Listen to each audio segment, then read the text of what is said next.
We're about to demonstrate on our test panel how to prepare the surface and obtain the right CSP concrete surface profile to put down Scrofino, which is a skim coat, real thin cement-based topping material. On any given project, you're going to be dealing with different circumstances, like other trades, for example. We've already talked about how to address existing cracks, but oftentimes other trades don't care what happens on our floor, unfortunately, like drywall, mud, or paint. And so these are things that you need to be concerned about. Keep in mind, how you prepare the surface is the foundation for any of the coatings or toppings that we're putting on these floors. So obtaining the right concrete surface profile is paramount for these products to adhere properly. So here's a typical common scenario of what we have here. We have tile mastic, okay, perhaps that's been stuck onto the floor. So at a minimum, you'd need to come back in and use a scraper. You can see here, scrape it off the floor.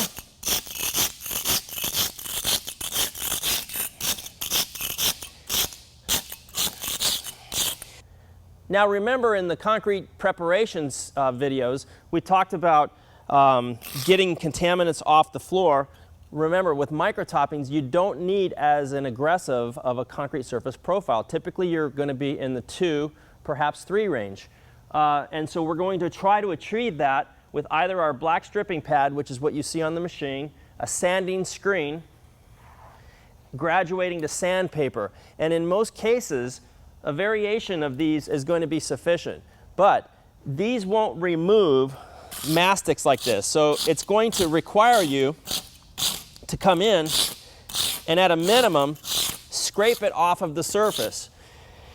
If there's still contaminants, this might be a good scenario where you just come in with a handheld grinder and just touch that spot right there prior to getting in with these other methods that you see here.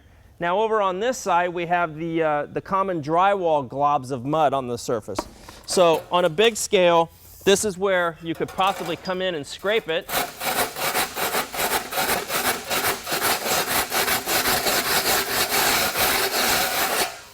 And then, of course, you would take into consideration your next step. And in this case, I would just take the small handheld grinder and I would just take off all these sections that I can't remove with a scraper and vacuum that up. And then move on to our sanding of the floor. Now, depending on how hard or how soft the concrete is going to determine which of these systems are going to work best to obtain our concrete surface profile. If you're not getting the results that you want, and let's talk about what are we shooting for in terms of results. We're looking for the International Concrete Repair Institute guideline chips that we demonstrated on an earlier video series. We're looking for a profile of between 2 and 3.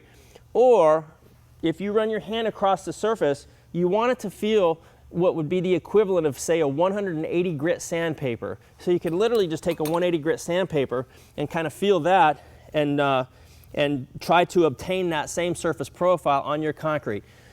But if you're not getting the results with doing this dry buffing, you can get more aggressive by simply sprinkling water onto the surface. So by taking a sprinkle can or a damp mop bucket and just putting water on the floor, it's going to be a lot more aggressive in terms of getting that cap off or profiling that concrete. So we'll demonstrate here in just a minute. We're getting ready to profile our concrete to receive a skim coat like Scrofino, for example. So keep in mind, every concrete surface is different. Every load of concrete is different worldwide. There's no such thing as the same load of concrete. So what you'll learn to do is kind of read the concrete. This concrete has just been hand troweled. It hasn't been burnished in with a ride-on concrete finishing machine. So it is still a little bit soft. So I'm anticipating that one of these 3 methods is going to be more than sufficient to obtain the right profile. You don't need to use the fancy, expensive equipment to obtain our concrete surface profile. So we're going to start off and just demonstrate with what we call the black stripping pad dry. And let's see if we get any change at all. So we'll kind of zoom in over here on the concrete, and you can see, actual trowel lines right here, and you see a light texture, but that texture, again, is a result from the concrete finishing. So we're just going to start off by using our slow speed 175 RPM buffing machine with a black pad and see if we notice any difference just by using the black pad.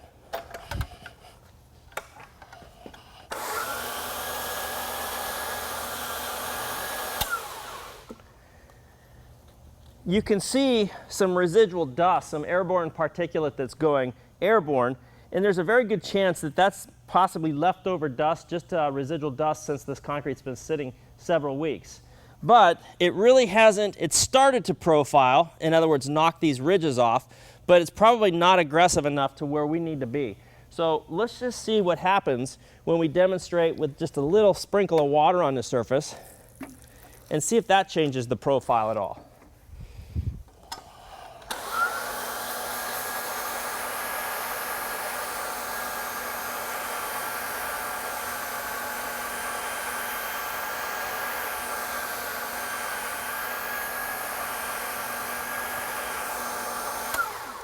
So you'll notice what's happening is where the concrete was troweled, you start to see some areas that are darker. And believe it or not, I'm starting to feel a profile, but I'm still not satisfied. If I was the contractor that would be installing this work, I'm still not satisfied with the profile of this concrete. So what we'll do is let's graduate to the next more aggressive method, and we'll try our 100 grit screen on the bottom of this. I might also include just a little bit more water for more aggressive cutting.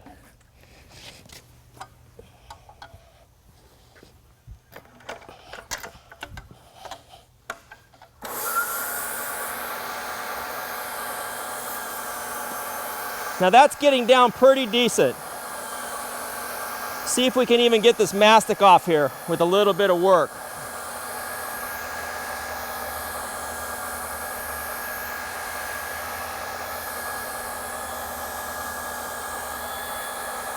You can see over there to the right of the panel, believe it or not, we've almost got that mastic that's been sitting on there for several days just with this machine. If we can't get it off, that's where we would use just a small little handheld grinder. All right, so that's with the 100 grit sanding screen. And now I'm starting to get a profile, but let's take it one step further and let's come over here to actual sandpaper. Now, believe it or not, this is still fairly fine. This is probably a 150 grit sandpaper, but it's still going to be more aggressive just because of the grain that's on here compared to the sanding screen. If I really wanted to get aggressive, I would attach a 36 grit sandpaper disc to the bottom here. But let's see where this gets us. Put a little water on here, right over where we repaired the crack earlier.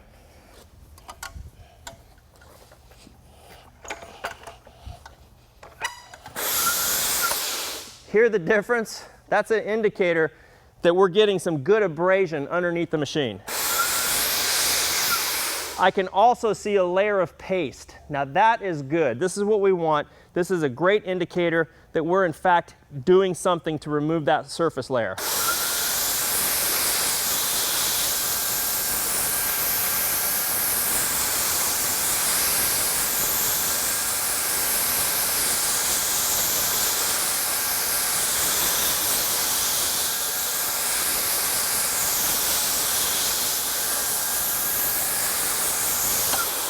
So you can see how much time is required. It's relatively a low amount of time, but yet just by the paste that we're generating, you don't want to let that dry on there. So I'm going to turn this on and just vacuum it to see what we get here.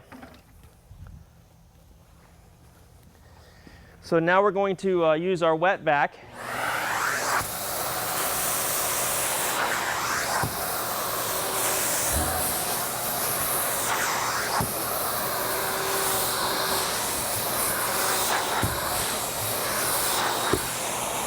Okay.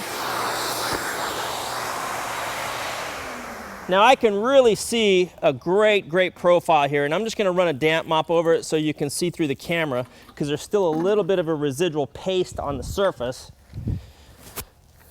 But I'm actually seeing the sands down in the concrete, and I'm feeling resistance by just mopping. So here, wow, we've got a great profile. I'm really comfortable now, once this is dry and clean, make sure you clean the surface, moving on to our next step, which for this panel would be to apply our first prime coat of CP1000. But again, this is probably the equivalent of maybe a 150 grit sandpaper to feel that. It's nice and aggressive, and it's going to allow our primer, our bonding primer, to permeate down into the pores, and we know for certain we're going to have excellent adhesion. So this is really a great method. Again, especially getting into the business, you don't need the $20,000, $30,000 pieces of equipment. You can in fact do some great profiling with the right pads or sanding discs. We're going to get set up and demonstrate one other method of profiling, and that's by using a gelled acid, which is great. So we'll demonstrate on this half of the panel applying a gelled acid to see if we can get a very similar profile to sanding it with the 150 grit sandpaper. Every project has its own unique qualities. For this reason, that's why it's important to consult your Duraman representative for project-specific questions. Now, you may have questions on mix ratios, which is certainly listed on their website, or other project concerns such as moisture. Now, the industry standard is 3 pounds of moisture vapor transmission in 1,000 square feet in a 24-hour window. Now, Duraman has a complete line of moisture-related products. For example, Purdue MVT will take 8-pound readings, and it'll cover up to 8 pounds in 1,000 square feet in 24 hours. Purdue MVT Plus will get you 18 to 20 pounds of moisture vapor transmission and bring it down to within acceptable tolerances. And also a great system to consider is Purdue UMC, which is the urethane modified concrete, which is good up to 18 to 20 pounds of moisture vapor transmission.